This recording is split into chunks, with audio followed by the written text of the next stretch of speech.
And that's just, I guess that's just being a music head, because I kind of feel the same way about people who can't rap. Yeah. You know, if I know that you can't rap and everybody in the world is calling you a rapper, and then I listen to a song and you're not rapping, it doesn't make sense. It just doesn't sound coherent. It doesn't sound, cohesive, It or sound off when it you're just listening sound to off. it. I'm like, I'm not listening to this shit. It's some rappers,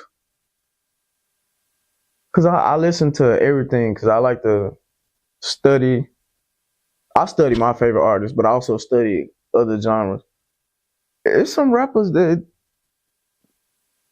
I would not share the stage. I'm sorry, I ain't ain't nothing towards them, but I grew up when rap was different. So now that we in this time of rap, it's not the same to me. So it's not the same to me either.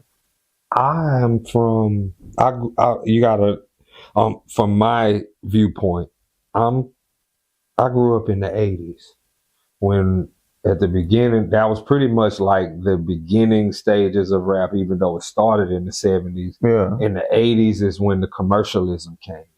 That's when record labels were like, we don't consider it real music.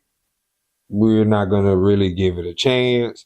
So all the independent people was pushing the music until Run DMC blew up. Once Run DMC blew up, that made the business people say, oh, we can make some money with this. Yeah. So that's when they started signing rappers. And now the pot, because in the very early 80s, rap was just, Rapper's Delight, The Message, you know what I'm saying? It wasn't, all this other stuff that came later was not around. You know what I'm saying? And then Run DMC blew. And everything was pretty much predominantly New York for a long time. Yep. And then it went to the West Coast. When it went to the West Coast, I saw NWA. And that's what gave me the spark that started my career.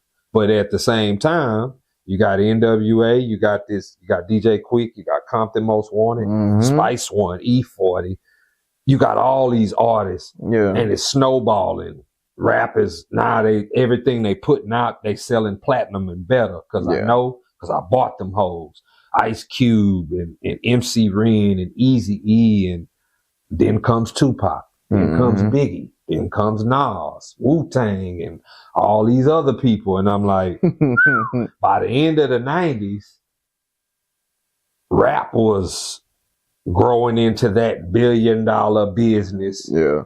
That it was gonna be, like, it was so much money being made. It was so much. Because you had so much talent. It was crazy about it.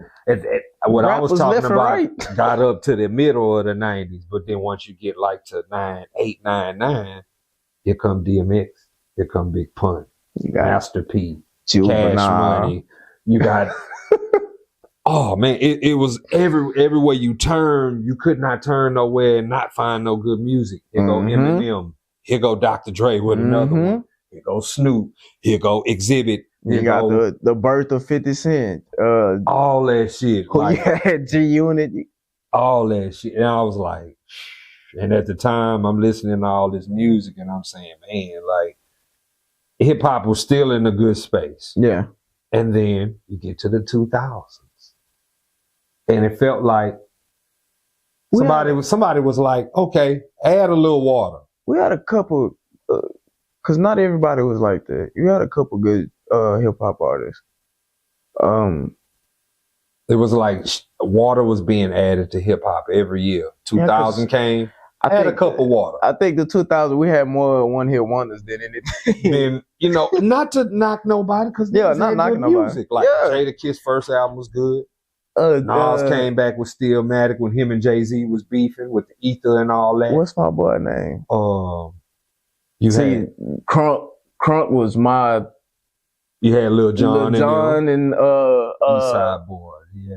What's my other boy name? The other DJ.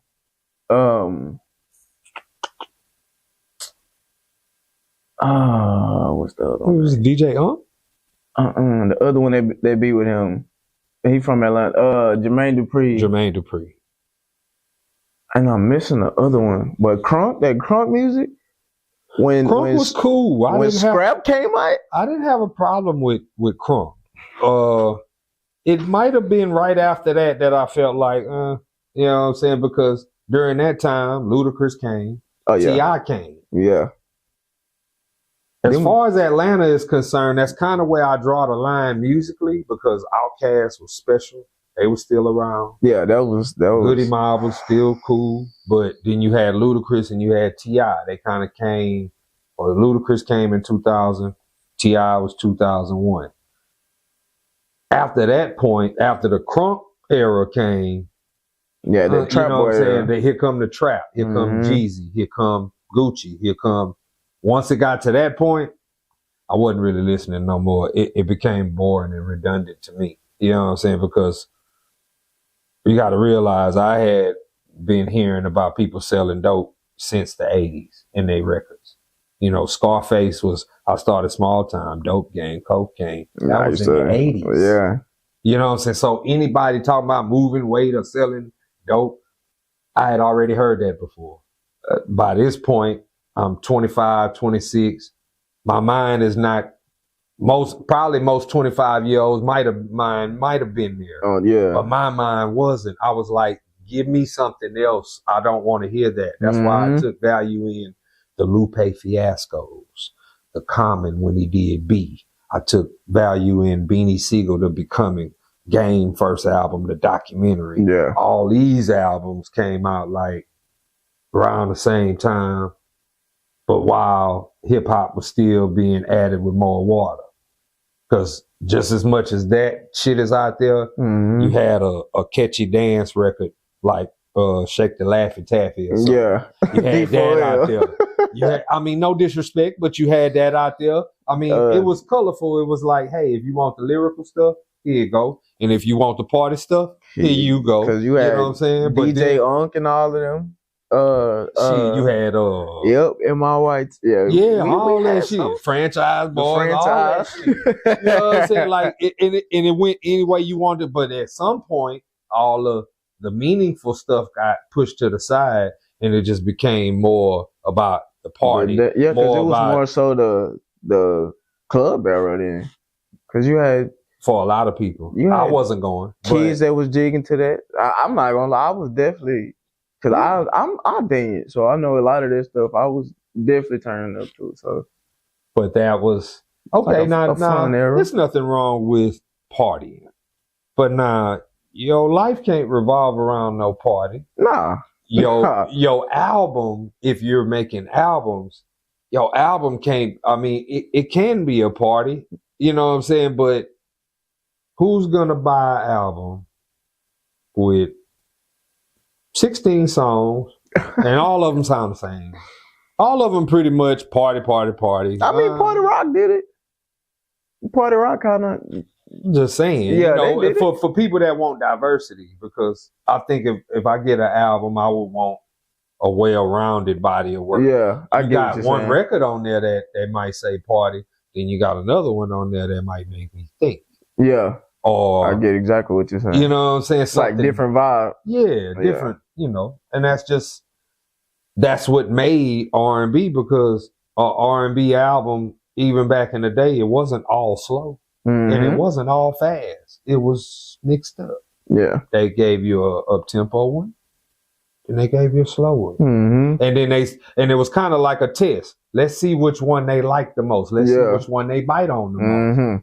Oh, they bit on that slow one. Okay, so let's make some slow ones. You know what I'm saying? So they're gonna go in there and they're gonna make the shit out them slow ones, and then they're gonna come back with another banging slow. Let's make a video to that one, since they like, yeah. So I like that, cause and then some